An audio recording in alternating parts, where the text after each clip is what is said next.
이제 연식이 좀 되다 보니까 저도 병원을 가끔 갑니다.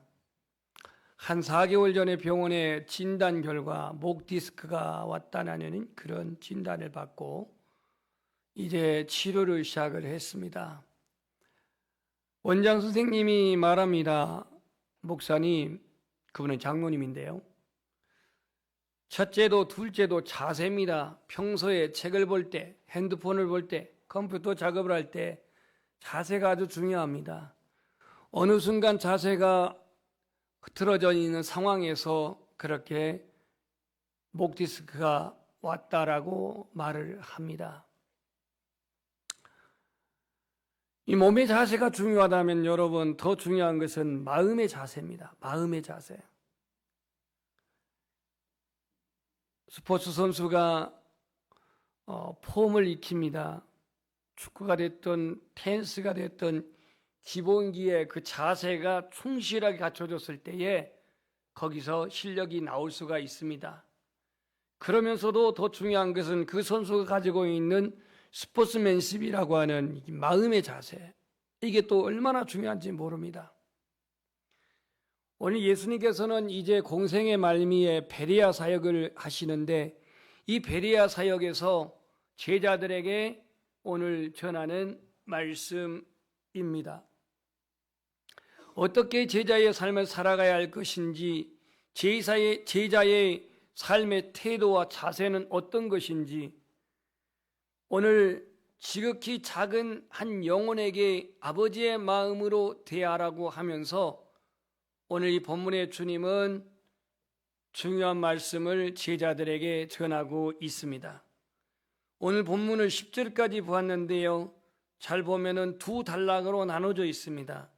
1절부터 4절에 한 단락이 나눠져 있고 5절부터 10절에 또 한 단락이 나눠져 있습니다.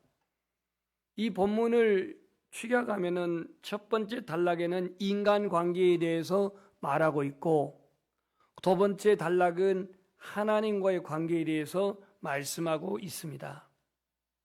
인간관계의 첫 번째 문제는 실족하지 말라라고 이렇게 제자들에게 말씀합니다. 여기서 제자들이라고 한 것은 주님을 따르는 모든 무리를 지칭하고 있습니다. 실족하게 하지 말라. 여러분, 지금까지 살아오면서 남을 실족하게 하신 분, 한 번이라도 하신 분 있나요? 너무 많아서 대답할 수가 없어요. 누구를 그렇게 많이 실족시켰습니까? 중학교 3학년 때 교회에서 결혼식이 있었습니다. 섬이기 때문에 결혼식을 교회에서 하는데 교회 학교 선생님의 결혼식이라 이제 제가 있는 방이 신부의 화장하는 방이었습니다. 화장하는 방. 근데 신부가 얼마나 이쁜가 하는 것은 모든 사람들의 관심사예요. 그래서 창문가로 이렇게 띄웃거리면서 신부가 이쁘나 이거를 구경하러 오는 겁니다. 근데 누가 시키지도 않았는데 저는 이제 목회자의 자녀로서 그 신부의 보안을 담당했습니다. 보지 못하도록 무장을 했습니다. 뭘로? 새총으로. 새총으로 무장을 하고 무기는 뭐였냐면은 돌로 치면 다치니까 분필이죠, 분필. 분필을 가지고 누구든지 문을 연 놈은 내가 가만두지 않겠다라고 했는데 교회에서 저희 할머니 친척 중에 한 집사님의 아들이 저보다 한 5년 후배인데 간단하게 보여주고 문을 연 거예요. 문 닫아! 신부를 보겠다고 문 닫았는데 새총을 제가 겨누었습니다. 너 문 안 닫으면 쏠 거야 하니까 쏴봐 그러더라고요. 이 5년 후배인데 이제 반말이에요, 시골에서는. 그럼 쏘라고 하면 내가 못 쏠 줄 알고 그래가지고 제가 쏴버렸습니다. 어디가 맞았냐면 이마도 아니고 바로 눈 위에가 맞은 거예요. 그 맞은 순간 얘는 아주 죽겠다고 나 동그라지고 순간 저도 겁이 났어요. 진짜 쏘는 건 아니었는데 어떨 쏴가지고. 그래가지고 이 친구, 이 후배를 제가 실족시킬 뻔했는데 만약에 그렇게 했다면 어느 부모가 용서가 되겠습니까? 목사님 아들이, 귀한 아들이 눈탱이를 쏴버렸다고. 그런데 거기서 할머니 친척된 그 집사님이 너그럽게 그냥 넘어가가지고 별 탈 없이 넘어갔습니다. 오늘 이 본문에는 제자들에게 이르시되 실족하게 하는 것이 없을 수는 없으나 실족하게 하는 자는 화로다라고 이렇게 말합니다. 여기서 이 실족한다라고 하는 말은 새나 짐승을 잡기 위해서 돛을 넣는다라는 그런 의미이고, 다른 사람을 유혹하거나 시험에 빠지게 하여서 신앙의 길에서 넘어지게 하는 것을 실족게 하는 것이라 이렇게 말했습니다. 자꾸 영상만 띄지 말고 화면도 좀 말씀 좀 띄워주시길 바랍니다. 저 얼굴 띄워봤자 아무 상관없어요. 그래서 나도 모르게 실수로 남을 실족게 할 때가 있고, 또 고의로 죄를 짓도록 유혹하는 행위로 실족게 한다 그랬습니다. 그럼 예수님 당시에 여기 이 삶의 현장에는 바리새인들도 있었습니다. 바리새인들은 그릇된 율법적 교리로 영혼들을 실족했습니다. 그들은 성도로 말미암아 부정적인 신앙을 갖게 했습니다. 예수 그리스도의 복음 받아들이지 아니하고 율법적 사고로 정죄를 했습니다. 마태복음 23장에 보면은 이 바리새인들이 화 있을진저 서기관과 바리새인들이여 그랬는데요. 그 말씀에 보면은 자기들도 천국 못 가면서 다른 사람들도 천국 못 가게 지옥자식 되게 한다라고 이렇게 주님이 책망하고 있습니다. 그러니까 바리새인들은 자기들도 구원 못 받으면서 구원받을 사람들을 잘못된 길로, 그릇된 길로 가게 해서 영혼을 실족시킨다라는 겁니다. 그러면 오늘 우리 주변에는 영혼을 실족시키는 사람이 없나요?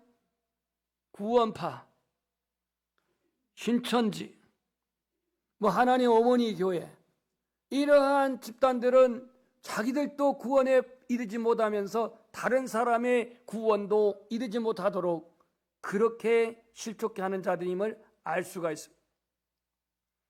여러분, 이 세상에는 우리를 실족해 하는 일이 너무 많습니다. 가정에도 실족해 하는 일이 있고, 교회에도, 사회에도, 또 이 국가에도 실족해 하는 일들이 있습니다.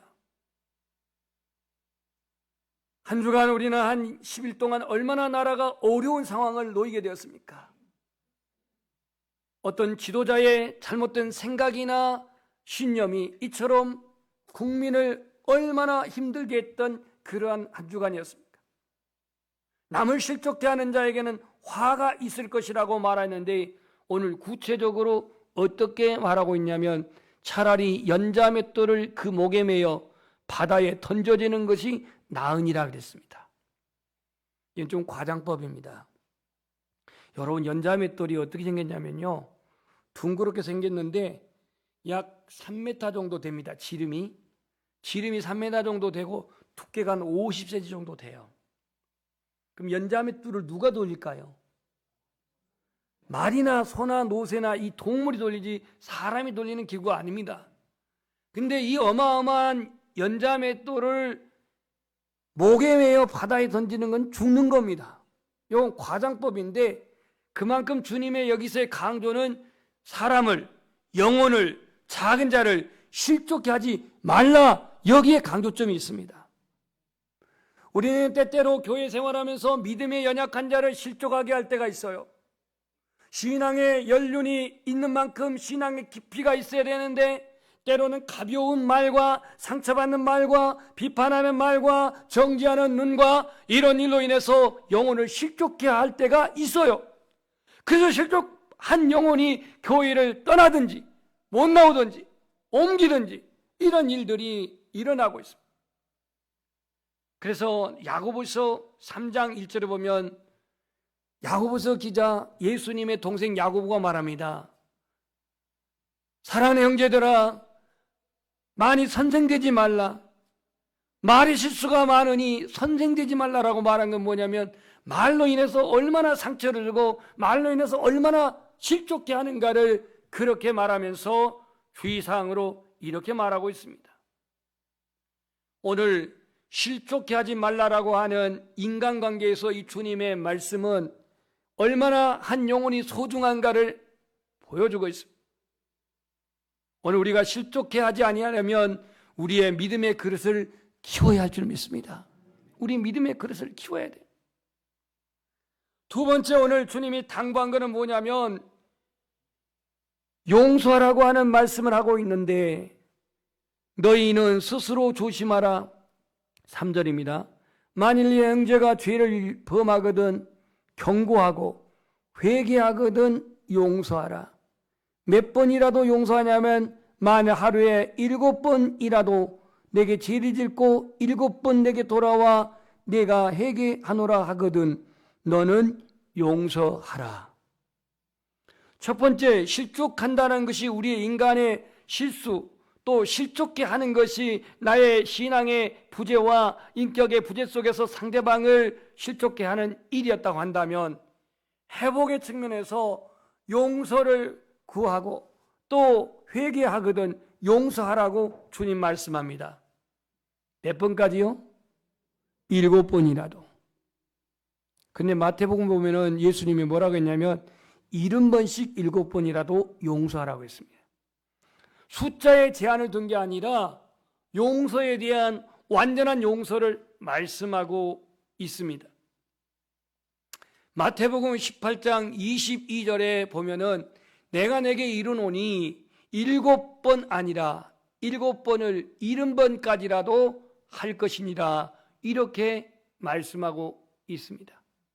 왜 용서를 해야 되느냐면 바로 그 윗절에 나와 있죠. 내 형제가 죄를 범하거든 가서 너와 그 사람과만 상대하여 권고하라.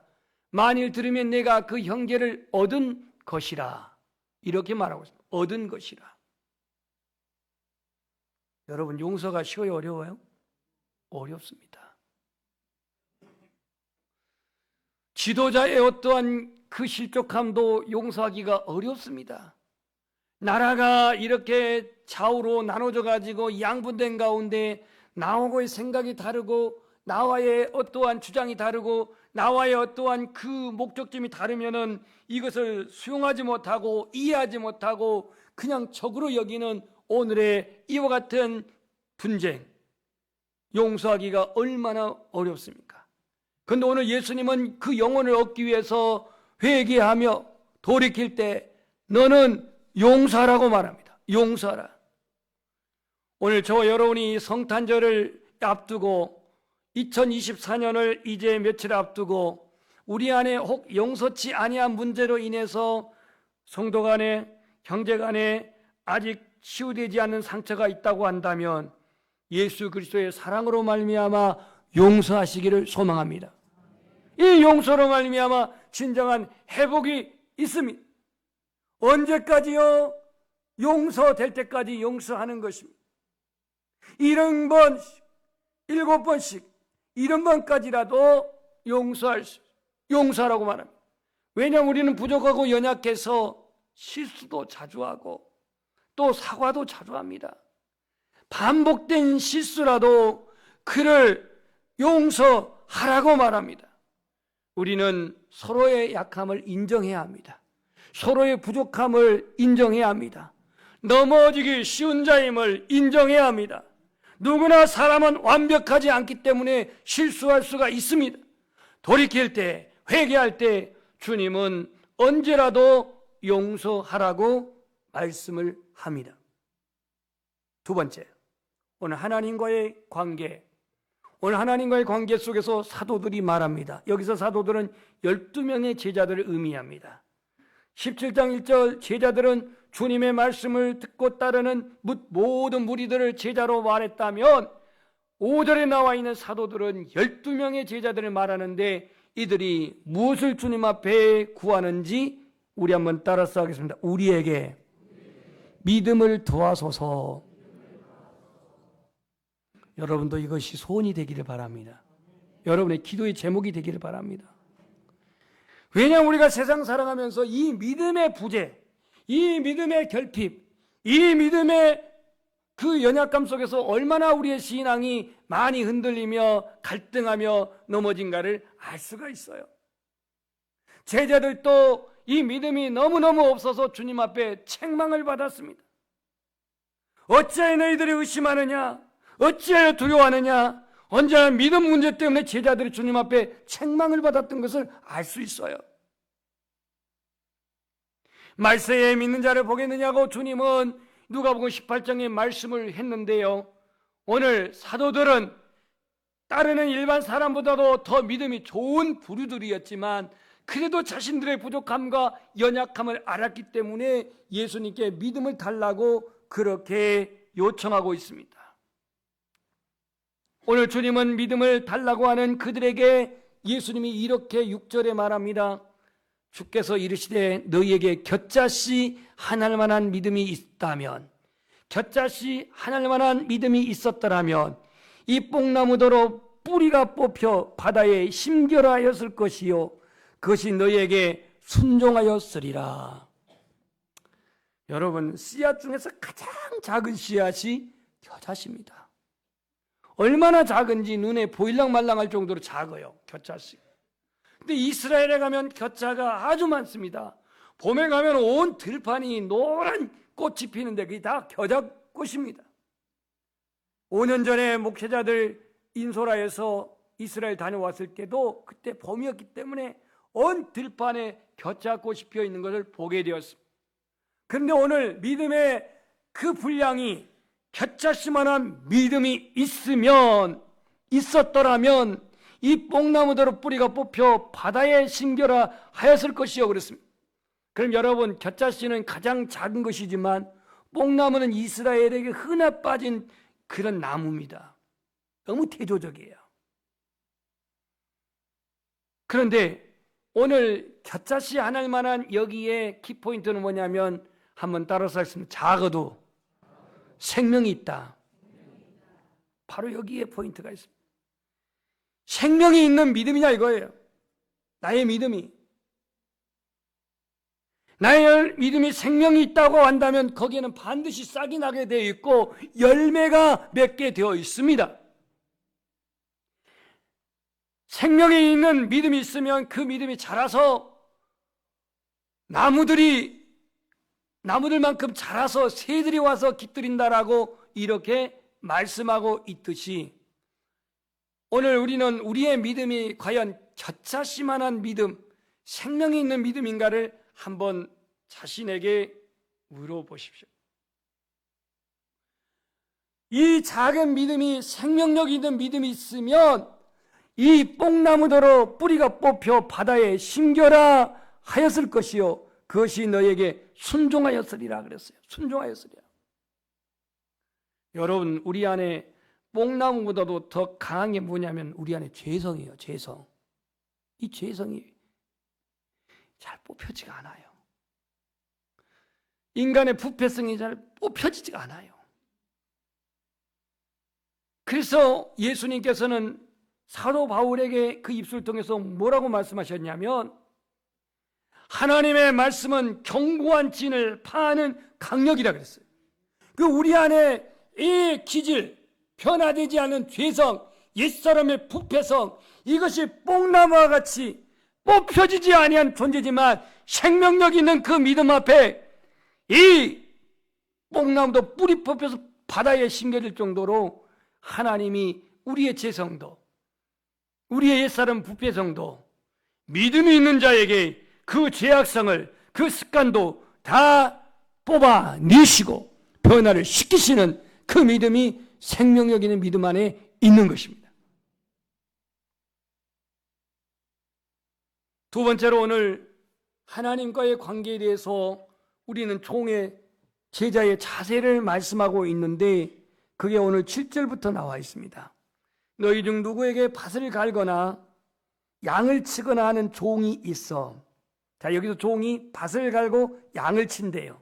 주인이 밭을 갈고 주인이 양을 치지는 않습니다. 종이 밭을 갈고 그 다음에 양을 칩니다. 주인이 말합니다. 그대로 와서 앉으라 먹으라 말할 자가 있겠느냐? 도리어 그대로 먹을 것을 준비하고 띠를 띠고 내가 먹고 마시는 동안에 주인이 먹고 마실 동안에 종은 시중을 들고 음식을 만들고 하고 먹으라고 명령할 때에 먹겠는데 그렇다고 해서 수고한 그 양치는 종에게, 밭가는 종에게 주인이 감사하다고 말하겠느냐? 우리 10절 읽어봅시다. 10절 시작.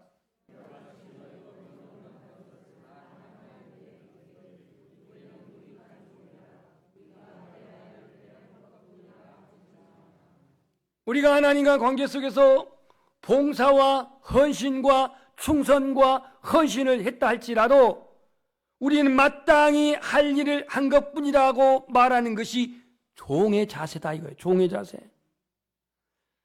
오늘 우리가 연말에 이렇게 충성하고 교사로 또는 성가대로 또는 청소하는 이로 또는 주방 밥을 하는 이로 또는 차량을 운전하는 이로 또는 안내를 서는 이로 또 뭐가 있지? 안 부르면 꼭 시험 들더라고.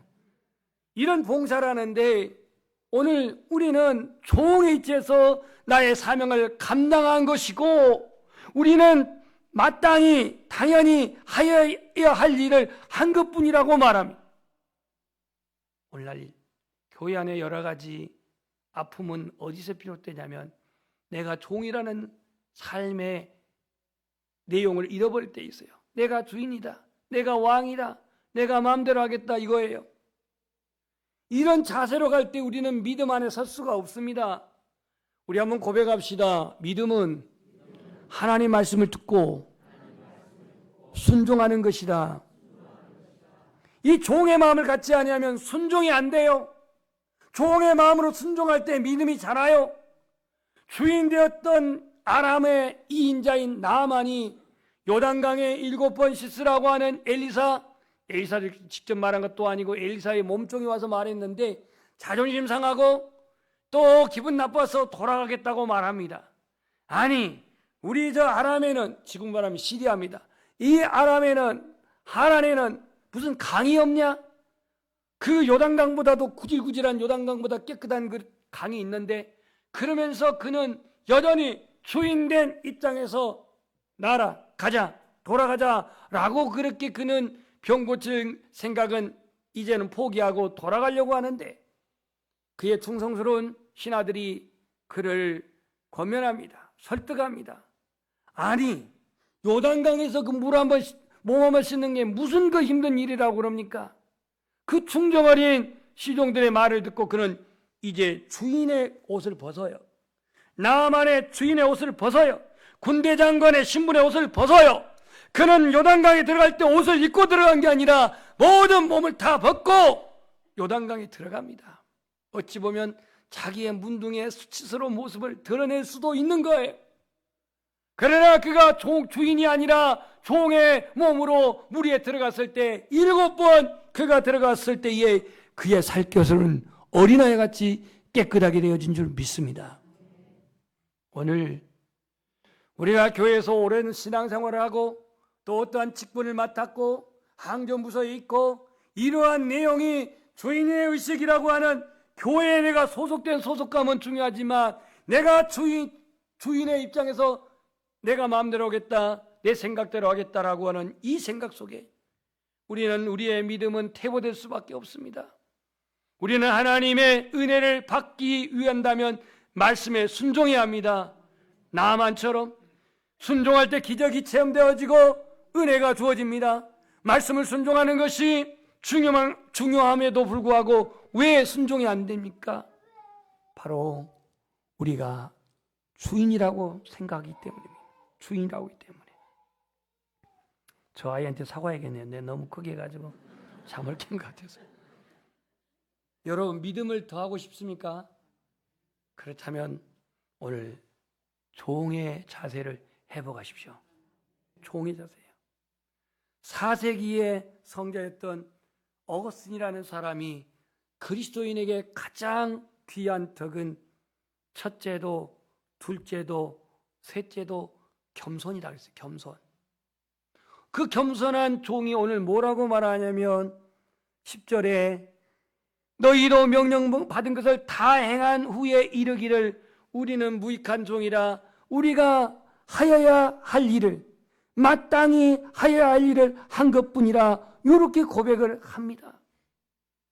혹 내가 충성해서 내가 헌신해서 내가 수고해서 내가 땀 흘려서 주님의 보상 심리로 보상을 기대하고 있습니까?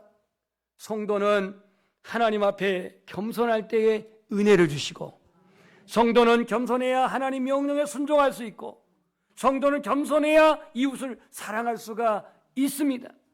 주인이 명령한 일을 열심히 감당하고도 스스로 무익한 종이라고 자기를 드러내지 않고 자기를 자랑하지 아니했던 이 종, 하나님과의 관계 속에서 오로지 주인은 하나님이시요 우리는 하나님의 사랑받는 성택받는 종일 뿐입니다.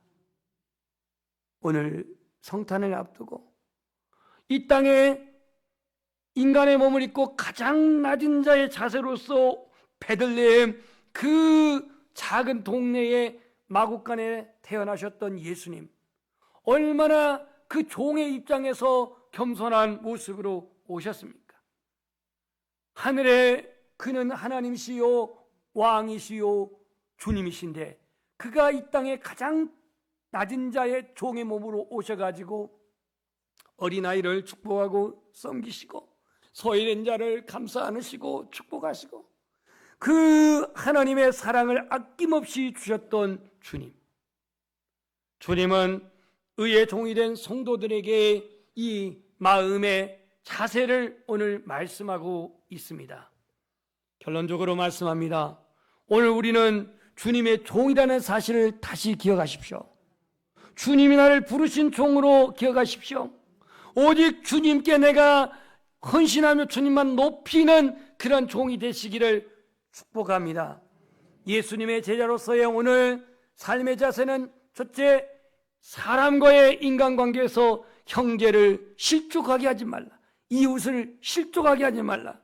혹 아파트 서로 간에 문을 앞두고 살면서, 저희 집은 앞두고 사는 집이 아닙니다마는 앞두고 살면서 층간소음이라든지 또 어떠한 서로 간의 어떤 그 다툼이라든지 그런 일은 여러분 집 앞에 교회 교표에 얼굴이 거의 붙어 있어요. 양보하세요. 괜히 거기서 얼굴 붉히게 되면 턱이 안 돼요. 저 교회는 도대체 담임 목사가 저렇게 가르쳤나? 이렇게 말할 거예요. 형제를 실족하게 하지 말고 돌이켜 회개할 때는 용서하고 7번이라도 용서하고, 특별히 연말에 여러분 혹 용서되지 아니한 것을 새로 이끌어가지 마시고 용서하고 성숙한 믿음을 오늘 소유하시기를 소망합니다. 그래서 하나님과의 관계에 겸손과 헌신의 태도로 종의 자세로서 하나님의 그 영광을 드러내는